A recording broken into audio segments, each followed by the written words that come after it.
Seja muito bem-vindo a mais um episódio de Os Executivos. Hoje o layout muda um pouquinho. A partir de hoje a gente vai fazer um pouquinho diferente. Vocês não estão vendo microfones aqui, nós estamos com um layout mais enxuto, mais limpo. Aproveita que você está aqui para assistir esse episódio, que esse episódio está imperdível.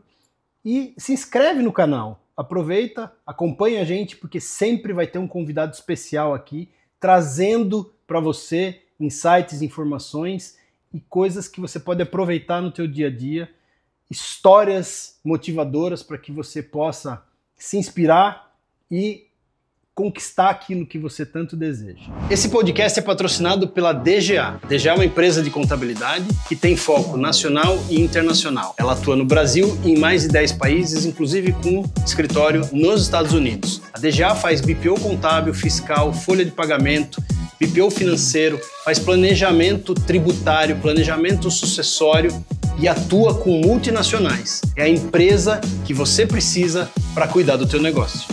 E hoje a gente está aqui com o Bruno Semenzato. Eu fiz questão de convidar o Bruno porque, para mim, o Bruno é um ícone no mercado. Por que ele é um ícone no mercado? Porque ele é jovem, ele tem 32 anos, ele já é o CEO do Grupo Semenzato, ele pilota uma grande empresa e eu tô curiosíssimo para saber um monte de detalhes aqui de como que é ser tão jovem e comandar uma empresa desse tamanho. Então, mais uma vez, seja bem-vindo. Bruno, muito obrigado por você ter aceitado o convite. Eu sei que sempre o executivo ele precisa coordenar sua agenda para poder estar aqui presente e todos conseguem ajustar para estar aqui com a gente. Então, eu queria te agradecer por você estar aqui com a gente, para você contar a tua história. E eu queria que você começasse, Bruno, contando um pouquinho de quem que é o Bruno. Boa. Obrigado, Douglas. É uma honra estar aqui com vocês. Espero poder dividir muita coisa legal e fique super à vontade para tirar as curiosidades aí. Legal. Enfim, a gente interagir bastante. Bom, só para que todos possam me conhecer um pouco mais, eu sou o marido da Gi, sou pai da Luísa, estamos esperando mais uma menina. Que legal, então, parabéns. Obrigado. Se Deus quiser, daqui a poucos meses serão duas. Eu sou natural de Lins, interior de São Paulo, então é uma cidade pequenininha, e eu saí de lá muito cedo. Com 8 anos de idade, a gente se mudou para Rio Preto, num movimento de ir para a cidade grande e tentar, né, novas oportunidades, etc. Meu pai foi fundador da Microlins e, na época, a empresa estava crescendo, mudando de patamar. A gente se mudou para Rio Preto, morei em São José do Rio Preto dos 8 aos 13, também pouco tempo, mas foi bastante intenso. Saí de Rio Preto com 13 para perseguir um sonho de jogar tênis profissional. Saí cedo de casa, fui morar em Santa Catarina, morei em Balneário com o Larry Passo, que foi meu treinador dos 13 aos 19. Com 18 para 19, eu recebi alguns convites para estudar nos Estados Unidos e ter bolsa para competir pela faculdade. Fui morar na Carolina do Norte, morei em Durham, na Carolina do Norte, dos 19 aos 23. E aí depois eu morei um tempinho em Nova York, trabalhei no mercado financeiro, mas foi uma passagem curta. Voltei para o Brasil e aí comecei a trabalhar junto com meu pai e a montar o que a gente tem construído até hoje. E assim, algumas curiosidades só. Eu, além do tênis, considero que foi minha primeira profissão, eu sou apaixonado por música, então não toco nenhum instrumento muito bem, mas a música sempre fez parte da minha vida, é parte integral de quem eu sou. Eu sou muito curioso, eu leio bastante. Ultimamente eu tenho lido um pouco menos, porque com filho pequeno a rotina muda um pouco, mas eu tenho uma rotina de ler muito, de consumir muito conteúdo, e também sou muito apegado à minha família, e enfim, tenho jogado muito golfe, todo tipo de esporte me interessa, então isso é um pouquinho de mim, assim. Legal. Bruno, por que você desistiu do tênis? O que aconteceu? Boa pergunta. Eu costumo dizer que eu não desisti do tênis. Eu digo de virar profissional, perfeito, né? Perfeito. E o que eu senti foi que o tênis é um esporte muito duro e ele é muito difícil de você se estabelecer como fazer uma carreira dele. Tá. Então, diferente de outros esportes, para você ser bem sucedido no tênis, você precisa figurar entre os 50 melhores do mundo. Tá. Então, se você não for muito privilegiado fisicamente, se você não tiver um talento acima do normal e muita persistência, né, é um esporte muito duro. E eu sempre tive para mim que eu poderia ser um bom jogador, mas eu tinha várias limitações que tornavam muito difícil eu competir de igual para igual ou ter um sonho de ser 20 do mundo, 30 do mundo. Então, eu sou mais baixo, meu estilo de jogo, eu sempre fui muito regular, mas eu não tinha uma grande potência nos golpes, nem nada. Então, eu sempre fui realista e sabia que ia ser muito difícil eu realmente fazer daquilo ali uma carreira muito bem sucedida.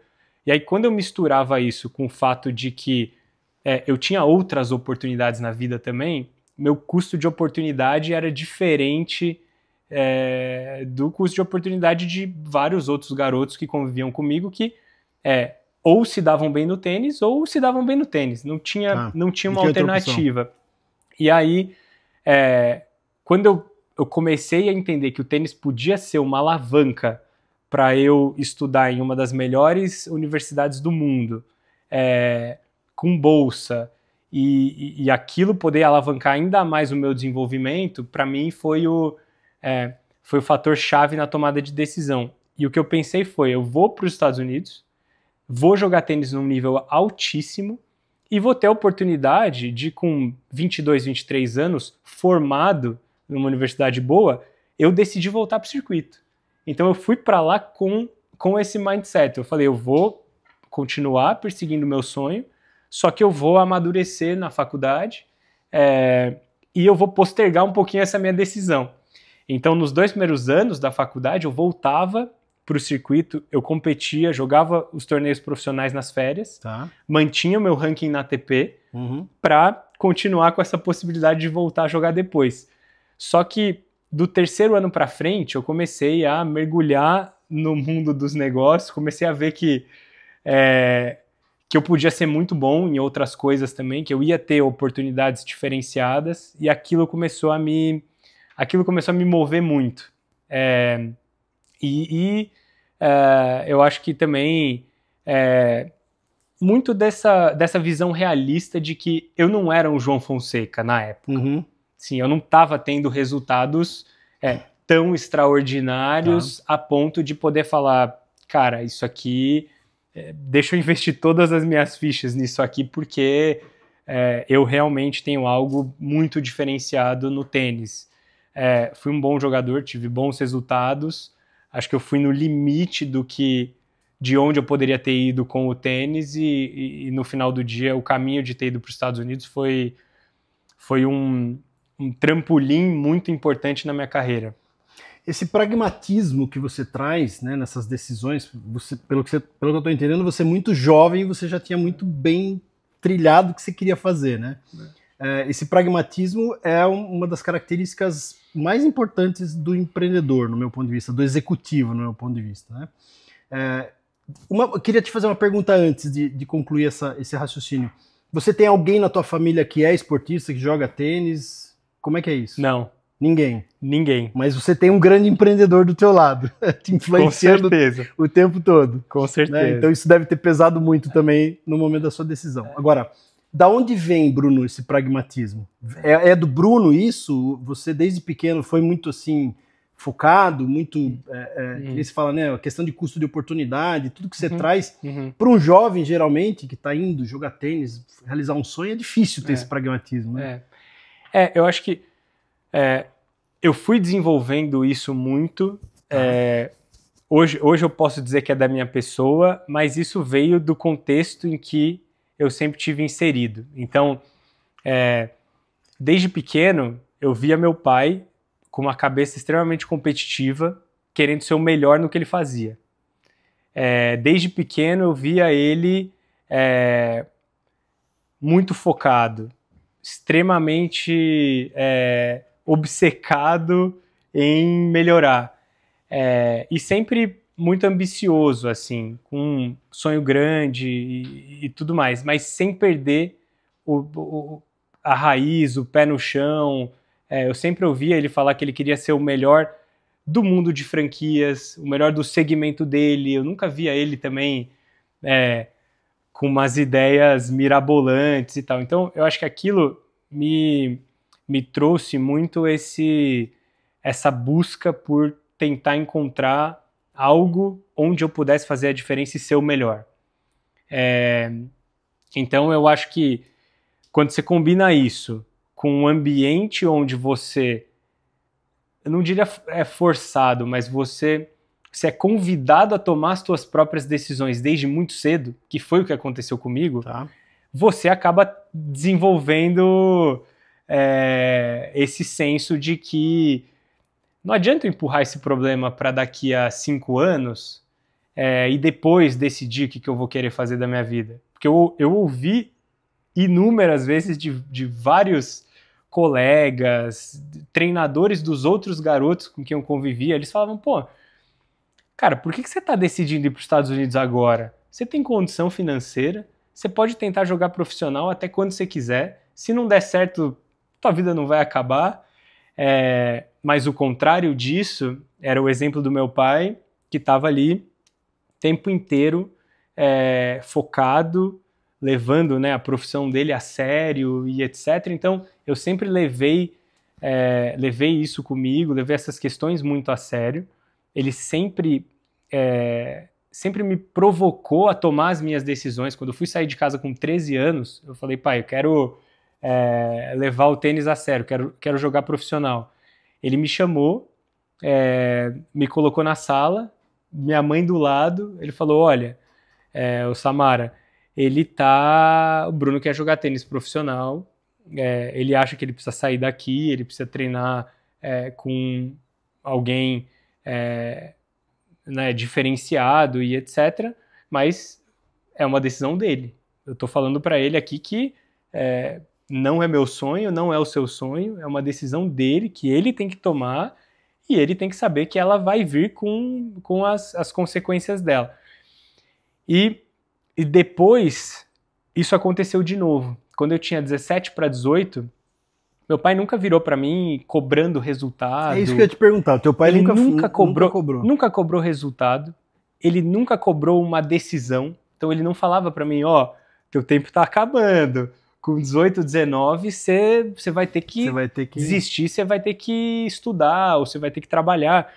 O que ele sempre me cobrou era foco total, dedicação total. Então, você está se propondo a ser profissional, você vai levar a sério essa tua carreira. A gente vai investir, você vai ter instrução dos melhores, mas você vai ter que seguir, arrisca isso aqui, você vai ter que viver isso como a tua profissão. E no fundo, tinha aí também uma confiança depositada em mim, porque ele sabia que eu não tinha esse perfil de querer aproveitar a vida, de fingir que eu estava levando a sério, mas aproveitar para passear pelo mundo e, né, fazer festa. Então tinha muito esse alinhamento nosso, e ele depositou essa confiança em mim, e ele tinha a tranquilidade de que em algum momento essa decisão ia chegar. E aí, quando eu estava nessa transição do juvenil para o profissional, estava no final do meu primeiro ano como profissional. Eu estava mais ou menos 600 na ATP, estava tendo uns resultados bons, mas eu conheci o tênis universitário, aquilo ali parece que caiu uma ficha para mim, e eu falei, pô, esse aqui é o caminho, eu preciso estudar, vou manter o tênis, mas eu preciso tirar o atraso. E eu tinha muito essa autocobrança também. Eu não... nunca foi do meu perfil aceitar, postergar essa decisão e falar, deixa eu continuar vivendo essa vida aqui, viajar pelo mundo, jogar tênis. Se não der certo, com 30 anos eu vejo o que eu vou fazer. Então eu sempre tive essa autocobrança. E muito pelo ambiente que meu pai me colocou, pelo contexto e etc. Então, chegou um momento, eu falei, pai, chegou a hora, vou para os Estados Unidos, quero agora me preparar para fazer uma transição de carreira, mas eu vou deixar o sonho do tênis andando em paralelo. Se eu tiver no final da faculdade jogando muito bem, se eu tiver subido de nível, aí a gente se fala, depois com diploma já formado, eu posso voltar para o circuito, tentar jogar 1 ou 2 anos. Mas depois eu nem tive vontade mais. Mas veio muito disso, assim, acho que a gente sempre foi muito honesto um com o outro, muito realista, e a gente tem essa discussão aberta em casa, assim, vamos se propor a fazer algo onde a gente possa ser o melhor. E a partir do momento que eu vi que aqui no tênis provavelmente eu não seria o melhor, para mim foi bem simples, assim, virar a chave para outro lado e agora vamos tentar ser o melhor em outra coisa, assim, e eu vi muita gente ficar frustrada nessa transição de abandonar um sonho. Quer dizer, meu sonho não era ser um jogador de tênis profissional. Meu sonho era ser o melhor. Que, por um acaso, era dentro do tênis naquela época. Uhum. Agora meu sonho é ser o melhor em outra coisa. Então, acho que essa é um pouco da nossa mentalidade em casa, assim, é o contexto onde eu vivo.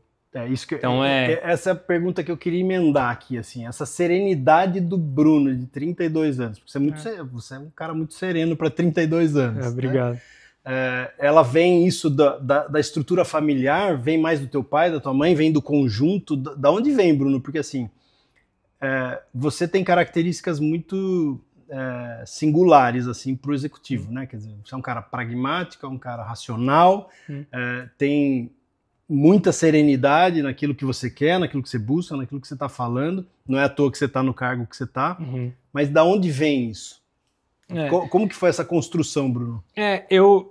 Assim, tem vários pontos que eu posso trazer. Eu acho que, sem dúvida nenhuma, o ambiente familiar e o contexto, a base da tua educação, mas muito do que você vive e experimenta dentro de casa. Isso, para mim, é muito chave, que é o aprendizado pelo exemplo. Tá. Então, tive boa instrução no colégio, tive boa instrução depois na iniciação ao esporte e tudo mais, mas em casa estava todo mundo, né, agindo conforme o discurso.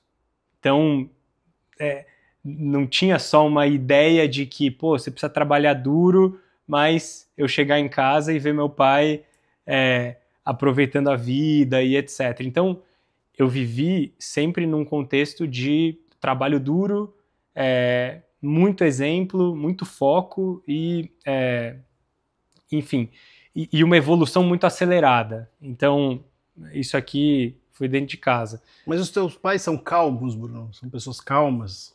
Tranquilas? Meu pai é uma pessoa muito acelerada, tá. Assim, extremamente produtiva, sempre trabalhou altas horas, é muito pragmático e, ao mesmo tempo, uma pessoa que consegue desassociar muito o trabalho do que é o ambiente de casa e consegue deixar o problema na empresa.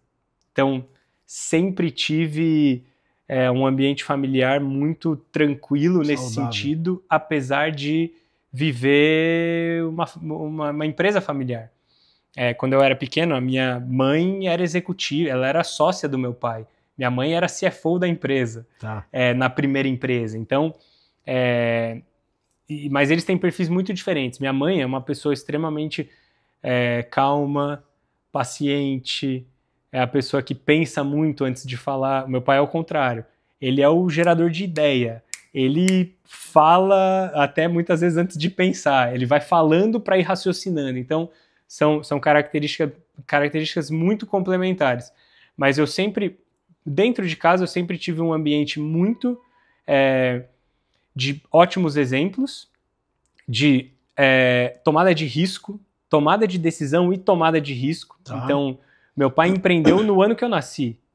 Ele vendeu quase tudo que tinha para montar uma empresa no ano em que eu estava, né, chegando. Então, sempre foi um ambiente de empreendedorismo, tomada de risco e etc., mas com o pé no chão, serenidade e etc. E aí, logo depois disso, o esporte me trouxe também, de novo, uma experiência de estar perto dos melhores. Então, eu tive o privilégio de conviver com pessoas que, se eu não tivesse vivido o tênis no nível que eu vivi, eu não teria tido essa oportunidade. Então, eu convivi com os melhores do mundo. A régua era muito alta, então eu tive um acesso diferenciado, eu tive instrução diferenciada, porque, eu tive o privilégio de treinar com o Larry. O Larry ganhou 3 Grand Slams com o Guga. Então, sair do nada, ganhar 3 Grand Slams sendo brasileiro, 3 Roland Garros, tem muita experiência acumulada. E não só com ele, vários treinadores que trabalharam comigo, depois na faculdade tive um treinador excepcional. O ambiente da Universidade Americana também continuou subindo a minha régua. Eu tinha feito colégio brasileiro, estudei no Anglo a vida inteira. Estudei no Anglo de Rio Preto, que era o melhor colégio de lá. Em Balneário, eu estudei no Colégio Energia, que era sistema Anglo também. Tá. Mas eu não fiz colégio americano ou escola internacional para me preparar para aquilo. Meu inglês era fluente, mas da escola da vida. Eu até fiz inglês fora da escola a vida inteira, me virava bem, tenho facilidade, mas eu estava longe de ter gabaritado o SAT. Uhum. E tinham vários amigos que tinham gabaritado o SAT e não tinham entrado em Duke. Então, mais uma vez, fui jogado lá para competir com um monte de gente do mundo inteiro, tendo que subir muito meu nível.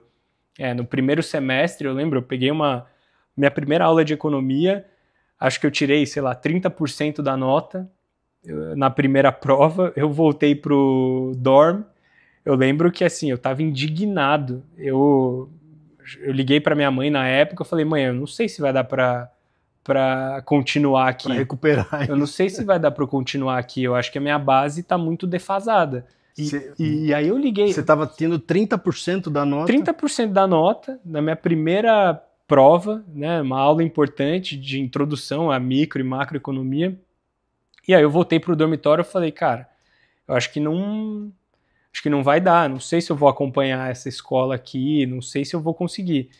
E aí eu lembro que, assim, a todo instante, no primeiro semestre, no primeiro ano, foi um ajuste, foi uma adaptação muito grande. Mas, de novo, no tênis foi igual. Quando eu comecei a jogar torneio nível Future, saindo do juvenil, a régua subiu, parecia que eu não ia conseguir ganhar de ninguém. Aí você vai fechando o gap. Então, eu sempre fui exposto a ambientes muito competitivos e eu sempre fui uma pessoa muito competitiva. E eu tinha isso dentro de casa, seja pelo exemplo do meu pai, seja pelo exemplo dos meus pais que cresceram juntos e estavam ali sempre querendo melhorar, seja porque o esporte me trouxe isso também. Eu estava o tempo inteiro competindo e toda segunda-feira vendo meu nome no ranking. E aí virou uma busca constante. Qual foi o conselho da tua mãe quando você ligou para ela e disse que você teve 30% da nota? Porque geralmente a gente, né, uma pessoa normal vai falar, como é que eu vou falar com meu pai, com a minha mãe que eu tive 3 na nota, valia 10, eu tive 3 na nota. Sim. Como é que foi isso, Bruno? É interessante porque eu sempre tive muito essa dinâmica com os meus pais, onde eu ligava para minha mãe para ter um pouco de colo, e ela sempre me falava, filho, se não estiver feliz, você volta para casa amanhã. não sempre lembra disso. Se você não estiver feliz, se não estiver dando certo, vai lá e faz. Mas o dia que você quiser voltar, eu tô aqui.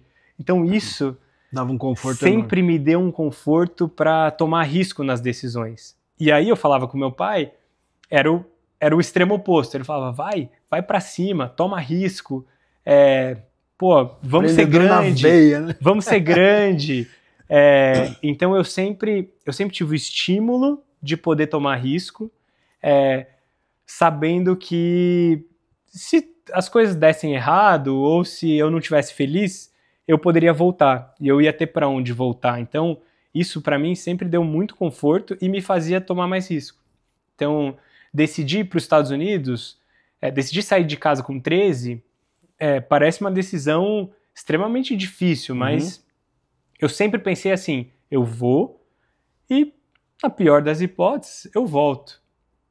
Então, em casa, a gente sempre também aprendeu que nada é definitivo, você tem saída para tudo na vida, e que todos os problemas, né, eles podem ser resolvidos. Então, eu acho que ter tido muito contato com pessoas que tiveram dificuldade para crescer. Meu pai começou a primeira empresa, quebrou, estava extremamente alavancado, trabalhou 5, 7 anos com nome sujo só para limpar o passado. Então, eu vim de um ambiente em que... Você vivenciou muito isso, Bruno, nessa época? Você lembra dessa época? Eu lembro.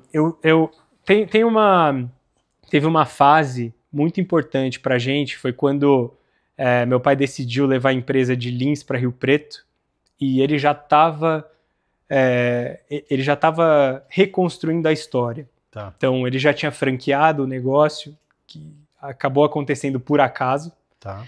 E por necessidade. O Micro Lins é por causa da cidade de Lins. É por causa de Lins. Tá. E eu lembro de uma cena em que a gente chegou em Rio Preto para morar...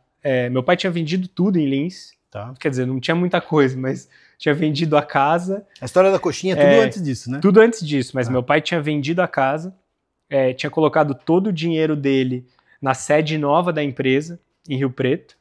A gente chegou em Rio Preto para morar de aluguel num prédio que era um dos melhores prédios da cidade, mas era um apartamento relativamente pequeno. A gente estava indo morar de aluguel, tomando um risco grande na empresa. Eu tinha uns 10 anos, minha irmã tinha 6, e eu lembro de uma cena, meu pai colocou a gente no quarto e falou, pessoal, a partir de hoje, a gente não vai poder comprar um tênis novo por mês. E todo mundo aqui vai ter que se ajudar, porque a gente está tomando um risco grande. Eu estou fazendo uma aposta grande aqui na mudança da sede, e a gente vai precisar dar uma segurada. Então, meu pai sempre fez questão de mostrar a realidade da situação. Quando a coisa estava difícil, ela estava difícil para todo mundo, e ele sempre fez questão de lembrar a gente da onde a gente veio, de tudo que ele passou. Então, isso também ajudou muito a fortalecer acho que os princípios, os valores que a gente tem. Nunca me faltou nada, sempre tive a melhor educação, sempre tive muitas oportunidades, mas eu lembro de períodos em que eu não tinha videogame, eu tinha que jogar videogame na casa dos meus amigos.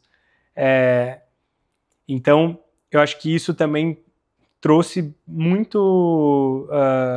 acho que trouxe muita lição para mim, e no final do dia, isso aí se traduz bastante na forma com que a gente faz negócio, toca a empresa e toma decisão também. E eu lembro de alguns outros momentos, mas as coisas sempre aconteceram muito rápido a partir daí. Então, eu sempre vivi, tanto na minha carreira do tênis, que também as coisas evoluíram muito rápido, aconteceram rápido, em casa e nos negócios, as coisas também aconteceram muito rápido. Mas isso é só uma sensação, mas é uma construção de várias décadas, né? Então, Parece que a partir desse momento em que estava tudo, parecia que ia tudo dar errado, a coisa evoluiu da noite para o dia, mas até antes disso tinha muita coisa sendo construída já há muito tempo, né? Então, mas foram momentos bem importantes, decisivos assim para a gente. E daqueles momentos que pode ir para um lado ou para o outro. E eu acho que foi um daqueles onde a coisa não podia dar errado. E aí, quando não pode dar errado, você faz de tudo, você vai até o fim. Faz para dar certo. Bruno, o que você tira hoje de ensinamento dessa época do tênis, né? Que você estava muito dedicado, que você falou que a régua subia sempre, e isso forçou você a se desenvolver muito rápido. Você na universidade, no começo teve que se ajustar, sofrendo na universidade para poder atingir o nível mínimo ali. O que você traz de ensinamento de tudo isso que você aprendeu hoje para o mundo dos negócios que você vive? O que o tênis ou a influência do esporte, dessa referência, traz para você hoje no dia a dia, mas de forma pragmática, assim, de forma prática? Então, assim, primeiro ponto ganha quem aguenta mais. No tênis ficar mais uma bola, na empresa você sobreviver mais um ano, e parece que aos poucos as coisas vão florescendo e acontecendo. E leva muito tempo para construir. E no tênis eu vivi muito isso. Demorei pelo menos 10 anos levando aquilo muito a sério para começar a ter resultado. Hoje, nos negócios é a mesma coisa. Então, ganha quem fica mais tempo. E a segunda principal lição que eu trago é que você não faz nada sozinho. Mesmo vivendo um esporte individual, eu dependia totalmente do meu time. E o time que você constrói determina a maior parte do caminho e dos resultados que você vai alcançar. Então, essas duas coisas hoje eu levo para mim e tento aplicar em todos os negócios. Mas como é que você traduz isso na prática hoje? Por exemplo, quando você fala assim, putz, montar o time é fundamental, porque o time, mesmo você jogando um esporte individual, você tem lá o teu treinador, teu técnico, teu massagista, sei lá como é que chama, a equipe de suporte. Na empresa, como é que você traduz isso na prática? Você é o CEO da empresa hoje, né? Você tem hoje um time de executivos que trabalham com você. Como é que na prática você faz para selecionar esse time, ou fez para selecionar esse time? O que você olha? Quais as características? Olhando esse cara do esporte, que vem de um ambiente competitivo, né? Como é que você traduz isso no mercado? E olhando para esse mercado hoje, né, brasileiro, que a gente tem aí uma série de desafios, além do normal, né? A gente tem questões tributárias no Brasil, a gente tem uma série de fatores aí que são desafiadores. Como é que você traz para o dia a dia na prática hoje isso? Eu acho que esse é um dos maiores desafios em todas as empresas que a gente participa e é sócio. É a pauta número 1, 2 e 3. A gente se preocupa muito em não só encontrar as pessoas certas, mas colocá-las para fazer a coisa certa. No lugar certo. E com os incentivos corretos. Então, tem todas essas dimensões. O que a gente tem como princípio básico, que é inegociável, é ter pessoas com quem você goste de passar tempo e pessoas que tenham um alinhamento de visão muito grande. Hoje em dia, muito mais até do que qualidade técnica, o mundo está ficando cada vez mais automatizado. A gente tem buscado pessoas mais generalistas, pessoas mais estratégicas e com muita inteligência emocional.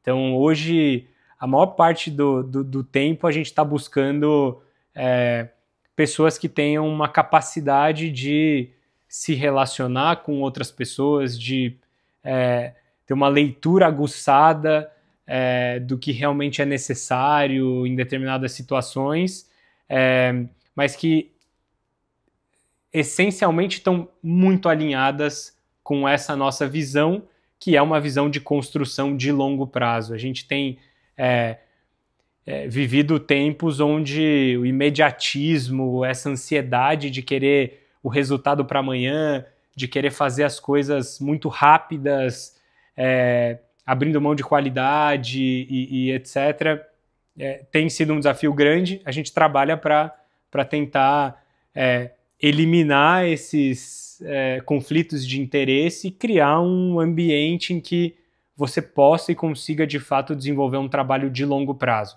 Não é fácil, mas você tem que adotar ferramentas como incentivo de longo prazo, você tem que dar sociedade para as pessoas, você tem que fazê-las e trazê-las para perto e na prática elas precisam ser tão donas quanto você.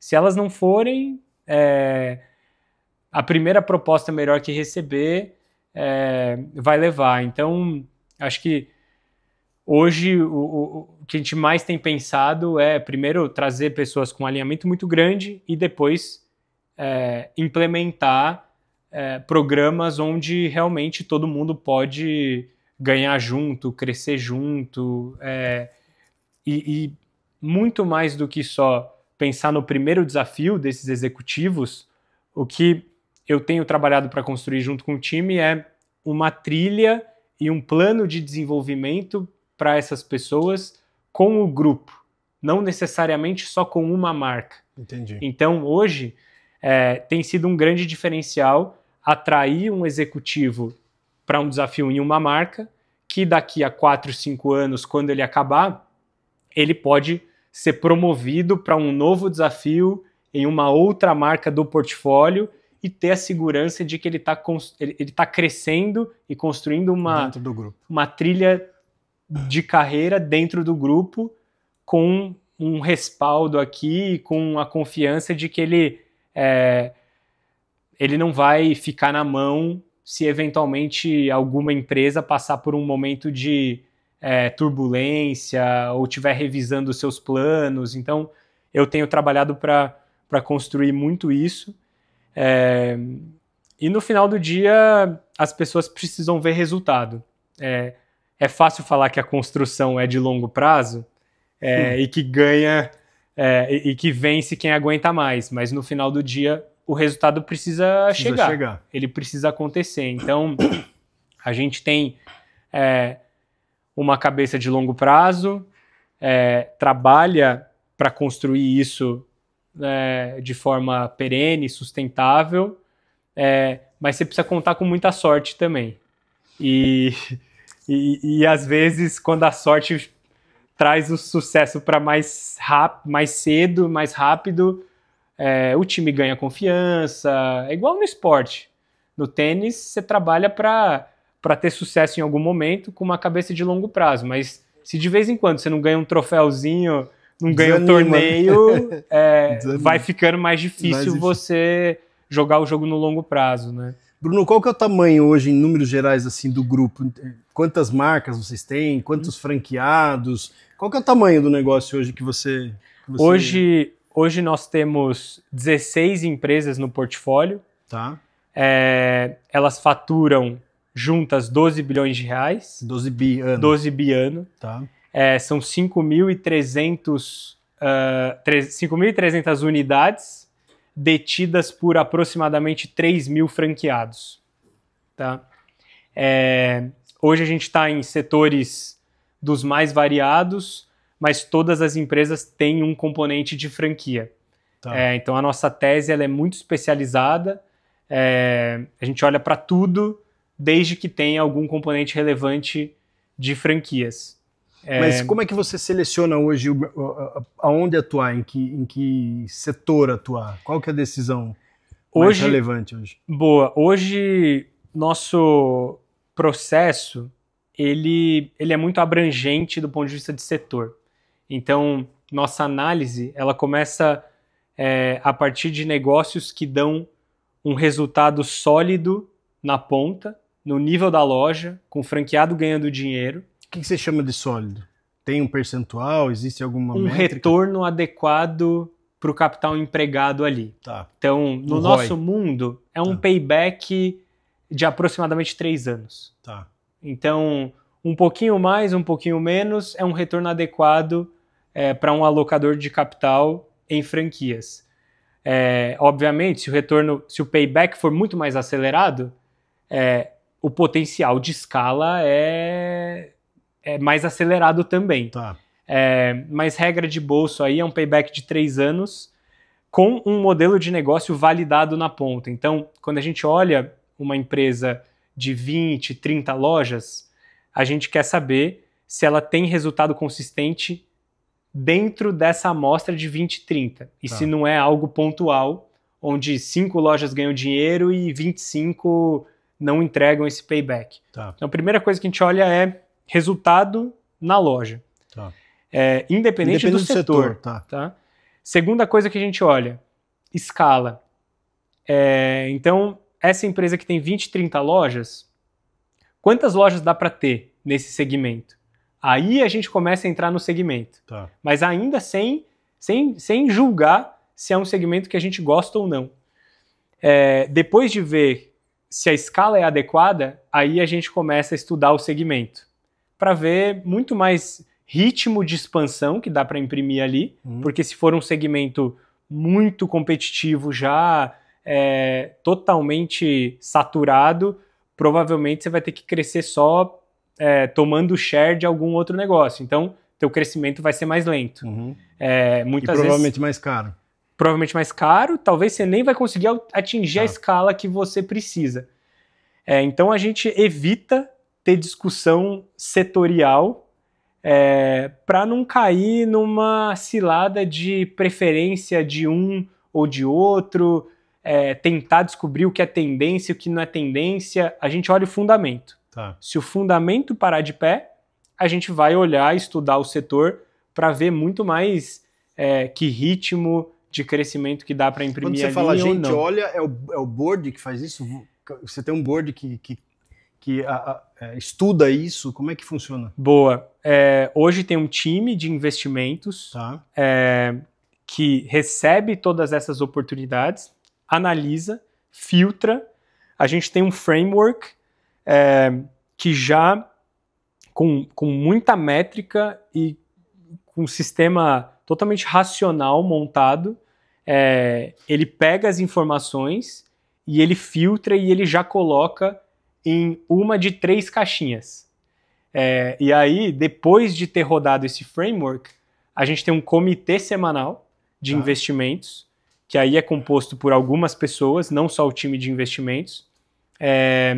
E nesse comitê, a gente avalia os negócios que faz ou não sentido colocar proposta, e a gente, nesse mesmo comitê, depois calibra as propostas. Óbvio que tem alguns setores onde a gente acaba adquirindo mais conforto.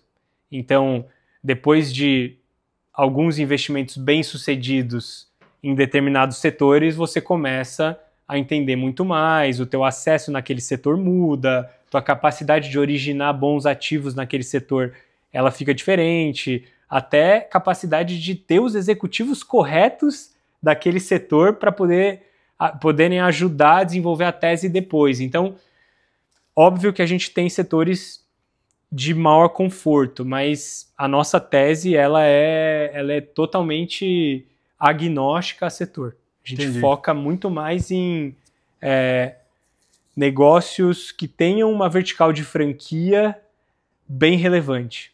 Tá, e vocês estão o tempo todo aberto ao mercado, olhando esses modelos, ou não? Você tem aí um planejamento estratégico de determinados setores, apesar de você ser agnóstico, né? Você falou, já estou em alguns setores que eu conheço esse mercado, já tenho facilidade e tal. Você está sempre olhando, esse time está sempre aberto, olhando, e a decisão desses investimentos é feita por esse time.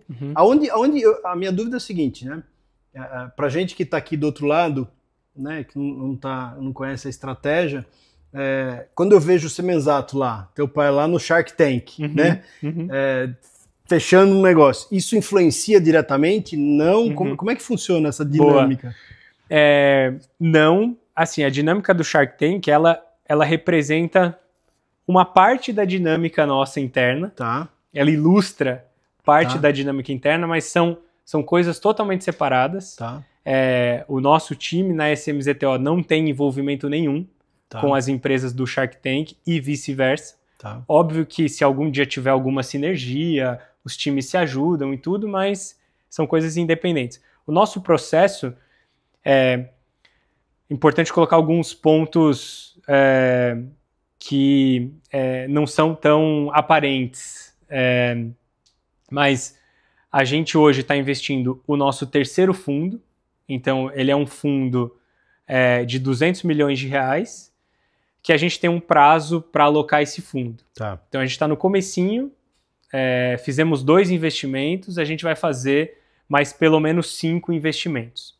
Então, enquanto a gente tem fundo para alocar, o nosso time está ativo, prospectando negócios e fazendo transações. Tá. A partir do momento que esse fundo fecha o ciclo de investimentos, a gente fica crescendo e nutrindo as empresas e começa a pensar em desinvestimentos. Então a gente precisa começar a sair dessas empresas. O nosso modelo é um modelo de comprar, crescer e eventualmente sair. Tá? Entendi. No momento a gente está ativo, prospectando negócios e está no comecinho do fundo 3. E esses fundos, eles são abertos, ou seja, você tem investidores externos, ou a grande maioria de vocês? Como é que funciona a dinâmica desses fundos? Começamos, o nosso primeiro fundo é 100% proprietário. Tá. A gente investiu ele até 2018. Tá. Em 2019, o fundo 2 foi aberto para investidores, mas uma parcela pequena dele.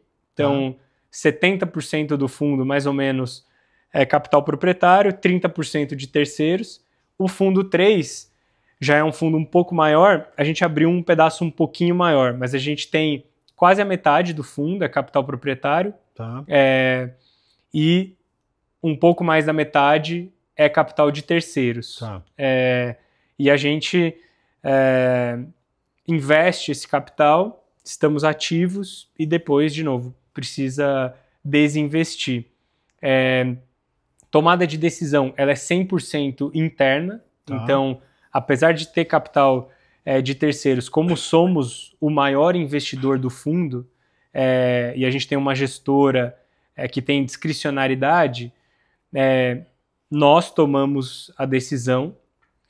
Obviamente, a gente tem sócios na gestora que fazem parte do time, tomamos essas decisões juntos, mas o Semenzato, ele é o controlador da estratégia e no final do dia a decisão dele tem um peso muito grande. Então, a gente gosta de dizer que tem o benefício de poder ter uma estrutura totalmente profissional com várias características de uma empresa ainda familiar, de dono. Então, no final do dia, a maior parte do nosso patrimônio está investido ou comprometido nos nossos fundos. Isso é muito diferente do mercado. Assim, hoje, o gestor médio ele tem 2 a 5% do fundo como capital proprietário. A gente, se você pegar dentro de todos os nossos fundos, a gente tem mais de 70% de capital proprietário. E nesse último, que é um fundo bem grande, a gente tem um pouco mais de 40%. Então, é muito acima da média da indústria. Isso traz várias particularidades, mas o principal é que traz um alinhamento de interesse muito grande. Assim, a gente trabalha para investir o nosso capital e também conta com um pouco de capital externo para fazer mais coisa, para se profissionalizar, mas no final do dia, de novo, não pode dar errado, porque é o nosso capital que está ali em risco em grande parte, né? Então, a decisão ela é totalmente nossa, mas tem um colegiado que é composto pelos sócios da gestora. Hoje eu tenho um sócio muito relevante que é o Renan Brito, que está com a gente faz 10 anos, e ele tem nos ajudado a montar a estratégia da gestora e construir essa empresa ao longo desses anos. A gente tem o Pedro Alves, que já é sócio na gestora também, se tornou sócio mais recentemente. Então, é um trabalho de construção intelectual em conjunto, mas que respeita muito a experiência do Semenzato. Em momentos de dúvida, temos 2 empresas que passaram no crivo, com proposta na mesa, eventualmente a gente precisa escolher entre uma ou outra. E a análise técnica fala que poderíamos ou deveríamos fazer as 2. Aí entra muito o feeling do Semenzato como diferencial na tomada de decisão. Legal. Essa estrutura, Bruno, de fundos, foi você que trouxe para o negócio lá atrás ou não? Ela já existia quando você começou como no grupo? Você começou como executivo já ou não? Qual foi a história do Bruno dentro do grupo? Boa. Então. Essa estrutura de fundos não existia. Tá. Então, eu cheguei aqui em 2014. A primeira pessoa que eu convidei para se juntar foi o Renan. Tá. E começamos um pouco antes, até estagiando nas férias. O Semenzato estava fazendo alguns investimentos anjo e o negócio começou assim. E nas férias a gente ajudava ele a avaliar essas empresas que ele estava decidindo investir ou não, sem muita infraestrutura. Então, ele fazia o investimento, depois ia ajudar no conselho, trazia uma outra pessoa para agregar, mas era uma atividade muito artesanal. Era a pessoa dele investindo em empreendedores em estágio muito embrionário. Tá. Algumas vezes o empreendedor não tinha nem a primeira loja. Então, essa atividade ela foi evoluindo. Quando eu voltei em 2014 dos Estados Unidos, convidei o Renan e a gente começou primeiro estudando o mercado, entendendo o tamanho da oportunidade, conhecendo as empresas e tirando do papel o que seria a nossa versão 1 de proposta de valor como investidor. Então, começamos já como investidores, mas a gente não tinha essa estrutura de fundos. A gente começou investindo em um veículo que era uma holding, era 100% proprietário, era uma holding de participações, e aí a gente foi aprendendo.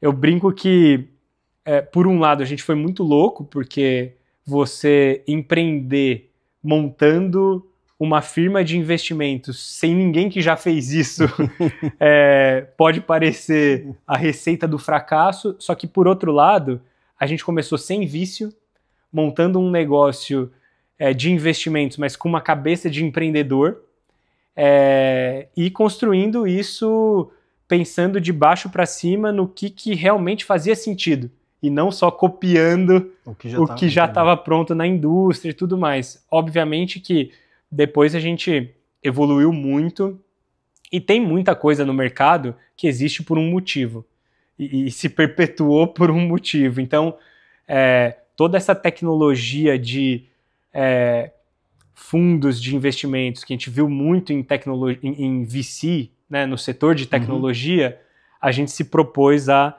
trazer para o mundo de franquias quando não existia.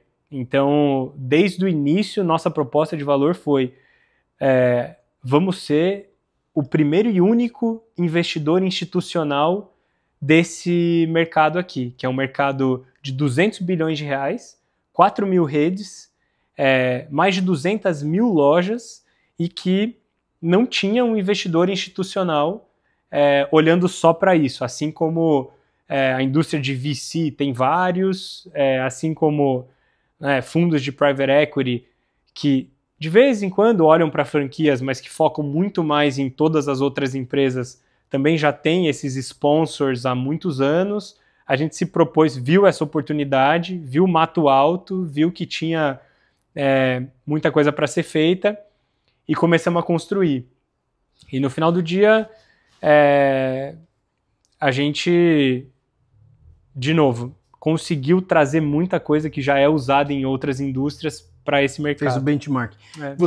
Depois que vocês começaram a estruturar isso, né, essa questão de estrutura de fundos, de investimento para essa área específica, alguém do mercado começou também a olhar mais para isso e começou a concorrer com vocês ou não? Começou a olhar, muita gente começou a olhar, alguns tentaram concorrer, mas não saíram da etapa ali de planejamento. O que a gente começou a ver é que quando começamos a trazer capital de terceiros, e a gente fez todo o processo de captação, tudo dentro de casa, e aí boa parte desse trabalho Renan, Pedro, a gente fez pessoalmente, então foi uma baita experiência, começar a entender como é que é a dinâmica, quem que gosta de investir nesse tipo de produto, para quem que você pede dinheiro, como vender, e é uma lógica muito diferente, né? Você vender um negócio é diferente de você vender uma tese, você levantar um capital que é para 10 anos, é muito difícil no Brasil, então o que a gente começou a ver? A gente começou a ver muita gente que adorou a tese, mas falou, pô, vai lá fazer e vem me atualizar, me mostra o resultado daqui a 3, 4 anos. A gente viu muita gente falar, eu não sou investidor de primeiro fundo, então eu não posso, pelo meu mandato, eu não posso investir em fundo 1. Tá. E a gente viu essa turma ganhando conforto cada vez mais com a tese, e nesse último fundo nosso, tivemos vários desses investidores maiores que entenderam, validaram a matemática e agora toparam investir. E a gente está vendo muito mais investidores que não são especializados em franquia olharem para a franquia também. Então, lá atrás era tido muito como um negócio que você tem pouco controle na ponta, empresas muito pequenas. Então, a gente também tem feito esse papel de poder contar e mostrar para o mercado que você tem empresas que podem ficar grandes, empresas que são altamente rentáveis e que não necessariamente você precisa fazer um unicórnio ou achar o próximo, a próxima grande empresa de tecnologia para fazer um retorno adequado. Então, ao longo desses anos, a gente pôde participar do IPO da Espaço Laser, uma empresa que a gente ajudou a levar de 25 lojas até o IPO.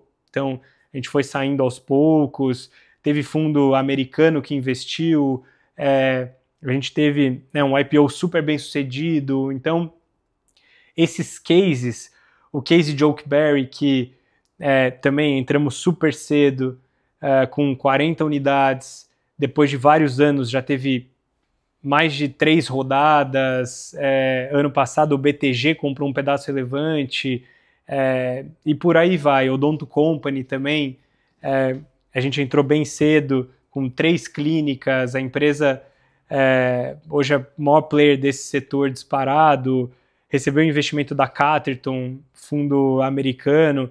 Então a gente tem feito muito esse papel de poder também educar os investidores institucionais do que são essas empresas, quão boas elas podem ser, o tamanho da oportunidade em franquias, e a gente tem ganhado a confiança para poder executar essa etapa 1. Então, adoramos esse estágio de pequenas empresas para torná-las médias e aí começar a pensar em sair quando elas já têm um tamanho bem relevante e que possam ser atrativas para fundos maiores, para consolidadores estratégicos. De vez em quando, se a gente acertar muito, a gente brinca até que é um erro isso, a empresa pode abrir o capital, então a gente brinca que é um erro porque no nosso universo a empresa ainda é muito pequena quando a gente compra, então não está na nossa cartilha necessariamente levá-la até uma abertura de capital, que é uma coisa para pouquíssimas empresas no Brasil, mas quando a gente acerta tanto que é quase um erro, isso pode acontecer. Então tem sido um pouco da nossa dinâmica. Legal. Quanto disso você atribui, desse sucesso que vocês têm, Bruno, quanto disso você atribui, porque eu vejo assim, você é o cara, o executivo que está ali atrás, que entende muito dessa estrutura financeira, que trouxe robustez para todo o grupo, que trouxe esse conhecimento, essa jovialidade para o negócio, esse pensamento fora da caixa e tudo mais. Mas você sempre diz, né? Pô, quando a gente apresenta duas situações aqui que os números mostram que a gente poderia talvez ir para as duas coisas, o Semenzato entra e traz a experiência dele, da vivência que ele teve com franquias e tudo mais. Quanto que você atribui do sucesso de vocês a essa experiência que ele carrega? Essa pergunta é bem difícil, porque a gente tenta levar até onde dá com base na ciência. Tá? Mas o grande diferencial, ele é o que está além disso. Tá. Então, hoje, em termos práticos, eu diria que o grande diferencial é o Semenzato, não só na tomada de decisão, mas principalmente depois nas relações que a gente constrói e na condução desses negócios no dia a dia, porque a gente é um sócio minoritário, então não temos o poder, nem a capacidade e nem a proposta de tocar essas empresas de cima para baixo, tomar todas as decisões e operar essas empresas. Então, você ser um sócio minoritário é uma arte. Você precisa ter muita capacidade de se relacionar bem com os teus sócios. Você precisa conseguir convencê-los quando você tem certeza de que o caminho é por ali e eles não querem ir por ali. E é um trabalho de construção e que você depende muito da tua credibilidade. Se você não tiver uma boa relação com um sócio, isso pode te custar o teu negócio. Você não consegue investir no próximo se você não agregar valor para ele, se você não for um bom sócio. Então, eu diria que o Semenzato, ele traz esse diferencial porque ele é muito bom nisso. Então, o sócio, se precisar dele num sábado, 2 da manhã, para resolver um problema pessoal, ele vai atender o telefone do sócio. Por menor que seja a empresa pode ser a que dá a menor contribuição, que tem o menor resultado, mas ele vai estar ali. E é isso que ele nos ensina, e é o nosso maior desafio, absorver isso e passar isso para frente, porque isso precisa estar presente no nosso DNA. Esse é o principal diferencial. É menos peso na tomada de decisão, mas também tem um peso ali, mas é muito da forma de se relacionar, de ser o braço direito do empreendedor para estar ali quando ele precisa, e de realmente agregar e se propor a agregar, independente se o negócio é pequeno, médio, grande, se já chegou lá ou ainda não. Então, hoje eu te diria que esse é o meu maior desafio. Como é que eu desço esse conhecimento e essa experiência do Semenzato para processos, procedimentos, padrão, para a gente conseguir escalar e dar perenidade para a empresa. Obviamente, ajuda quando você tem sócios construindo com você há muito tempo. Então, a gente tem pessoas-chave ali que vão desde CFO, que é o Dino, até os sócios na gestora que estão com a gente há pelo menos 10 anos. Então, o DNA, ele começa a ser construído e está presente já nessa primeira camada de time de gestão. Agora, a nossa missão é traduzir isso, como é que a gente traduz isso para baixo. Então, assim, eu diria que nessa semana esse tema tá bastante popular, que é o de risco de pessoa-chave, né? Key Man Risk, que estão falando bastante aí de como é que o BTG administra o risco André Esteves, como é que o Nubank administra o risco Davi Vélez, né? Se acontecer alguma coisa com esses dois caras, o que acontece com a empresa? Então, eu te diria que a gente pensa o tempo inteiro em como fazer com que a empresa tenha perenidade, mas hoje a gente tenta capitalizar em cima desse grande diferencial que é ter o Semenzato ali, seja para tomada de decisão de investimento, seja para gerir os negócios do portfólio, seja para ir construindo cada vez mais essa nossa marca que quanto mais negócios a gente fizer, maior vai ficando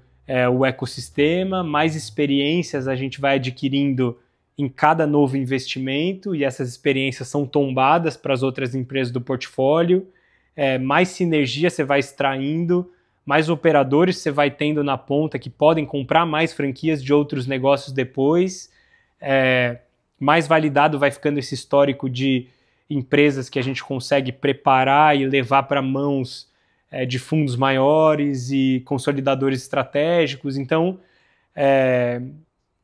o ecossistema ele vai se retroalimentando, né? A gente tenta usar o melhor desse ativo, se preparando para conseguir perenizar, independente do Semenzato, independente do Bruno, do Renan. Então, nossa cabeça é tentar deixar o negócio um pouco menos artesanal, apesar de ter um negócio que, por definição, ele é bem artesanal, porque fazer investimento se acaba voltando muito para a capacidade desse grupo pequeno de pessoas de avaliar, estruturar e depois gerir. Então, entender o feeling disso também, né? Não dá para fugir muito de pessoas nesse negócio. Dá para automatizar bastante coisa, mas é muita coisa em etapas muito preliminares e depois é um negócio de pessoa, vai continuar sendo um negócio de pessoa. A gente trabalha para tentar digitalizar ao máximo, muito mais para ganhar escala do que qualquer outra coisa, mas muito... E aí tem um ponto chave também, que nossa proposta de valor é fazer um negócio de dono para dono, de empreendedor para empreendedor. Então, hoje o Semenzato, ele é esse empreendedor. Ele consegue passar essa mensagem com muita credibilidade e tudo mais. Eu não fiz. Eu posso até estar empreendendo, mas eu nunca fiz um empreendimento de franquias. Eu já tenho o meu histórico, junto com o time eu venho construindo, como investidor de negócio de franquia. Mas como empreendedor, esse DNA e essa raiz, ele pode falar com muita propriedade. Então, eu acho que em algum momento a gente vai evoluindo essa proposta de valor e temos que absorver esse diferencial que ele tem como empreendedor por ter feito e tudo, e conseguir traduzir isso em conhecimento, e a gente tem que ter esse diferencial frente a outros fundos que foram feitos por não empreendedores. Mas hoje esse é um grande diferencial nosso. Essa era uma pergunta que estava aqui borbulhando na minha cabeça, que é exatamente isso. Quer dizer, quando você escolhe um sócio, né? Essa questão do fit cultural, que eu me preocupo muito com isso, né? Putz, legal, você tem duas empresas aqui para selecionar, você fez todo lá o teu estudo de tudo aquilo que você precisava entender, dos números, legal. Mas aí, cara, você vai colocar alguém para dentro, né? Um sócio que está vindo para dentro, por mais que você seja minoritário naquela operação, não deixa de ser um sócio. Como é que vocês fazem a avaliação do fit cultural, daquela personalidade que está vindo, porque geralmente é um empreendedor que está ali, que o cara fez 20 lojas, 30 lojas, não sei o que, meio na raça. Como é que vocês avaliam o fit cultural dessa pessoa para que vocês decidam o investimento? É o feeling do Semenzato também que olha para isso? Como é que funciona?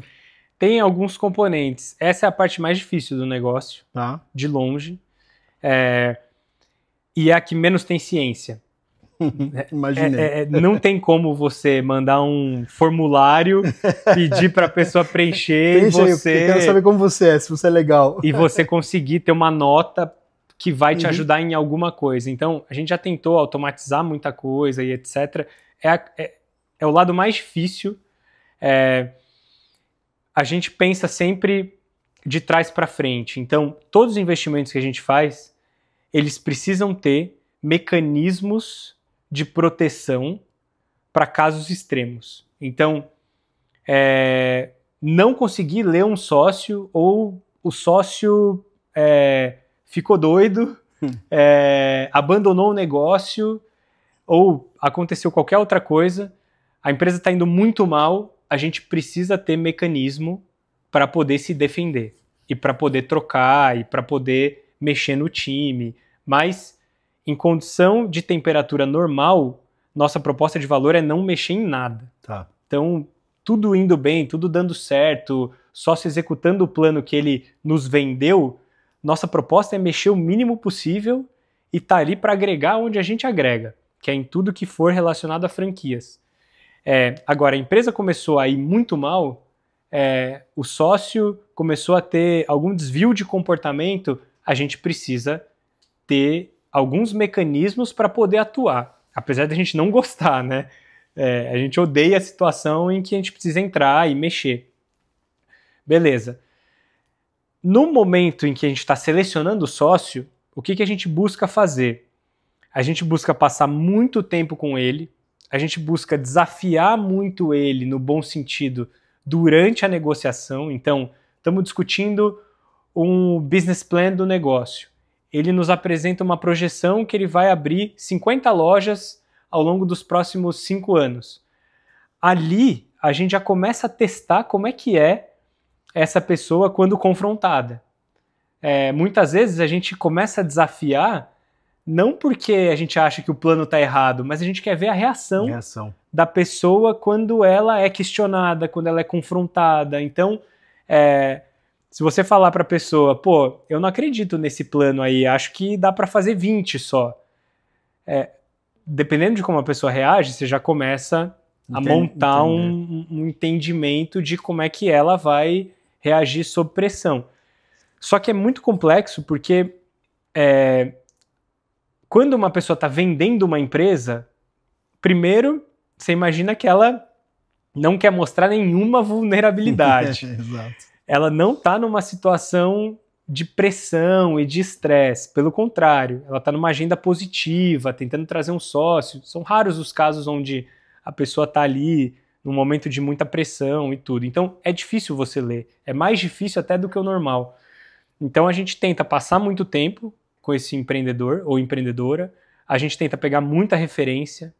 A gente tenta passar tempo fora do ambiente de negociação, do ambiente de trabalho, tentar entender um pouco mais do contexto da pessoa e etc.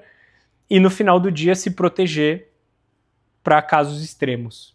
Essa é um pouco a fórmula, mas eu já te adianto que a gente busca características que elas são marcantes. Então, a gente busca pessoas extremamente proativas, fazedoras, e que você pega os sinais em detalhes mínimos. Então, durante uma negociação, você manda uma mensagem sábado, 10h30 da noite. Talvez seja muito tarde, mas 10h30 eu já estou dormindo. Mas você manda uma mensagem sábado, 8h30 da noite, perguntando um negócio específico. Pô, o empreendedor que está ali executando, faca na caveira, ele vai te responder assim, com agilidade, com nível de domínio muito diferente do empreendedor que está tocando a empresa nas horas vagas, lá para segunda-feira à tarde ele te volta, fala, eu vou ver o dado aqui com o meu time. Então, essas características, elas são muito determinantes e têm se mostrado importantes. Tá? Legal. Então, essa proatividade, esse senso de urgência, a gente busca tentar identificar.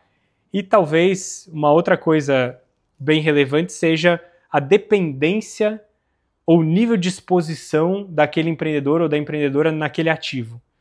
Essa história é a história da vida dessa pessoa?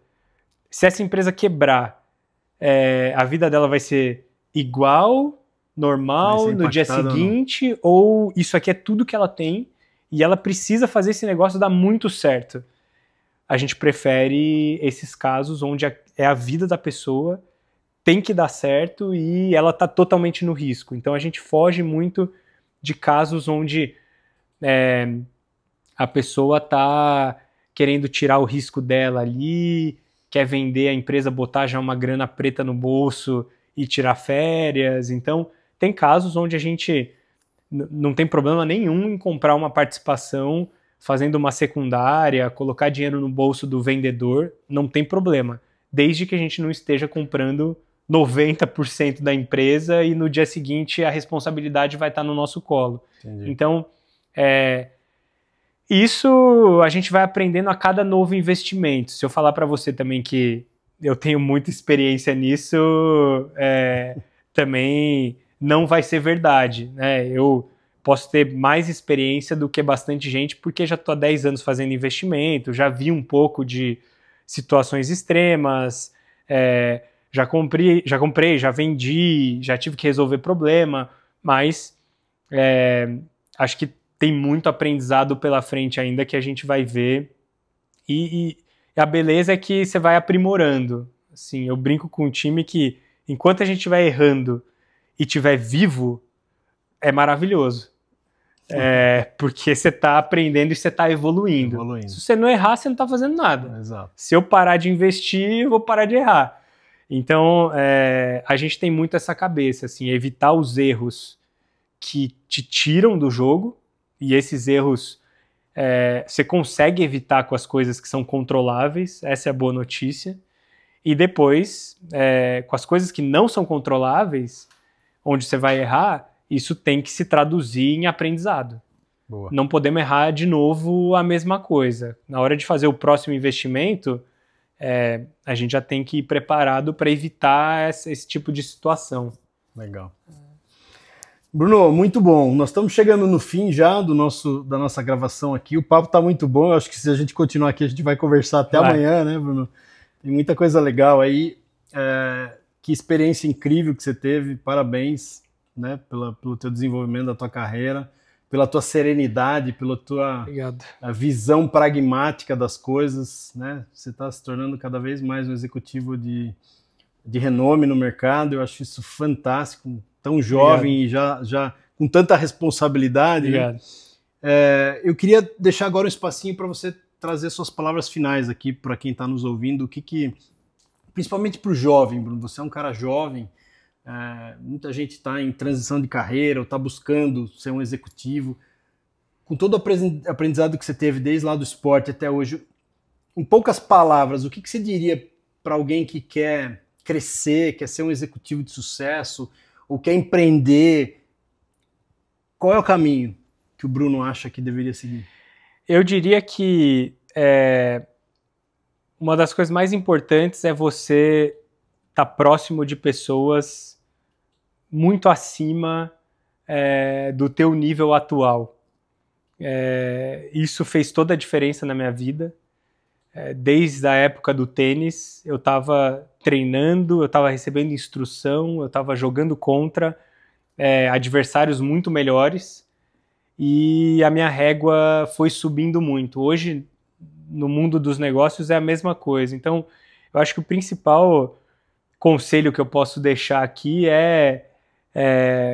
procurem realmente passar tempo com pessoas que são melhores do que vocês, são referências para vocês, e depois combinem isso com um pensamento de longo prazo, tomando risco, mas insistindo nessas empreitadas e nas jornadas de vocês. Eu tenho visto muito, muito retorno sendo capturado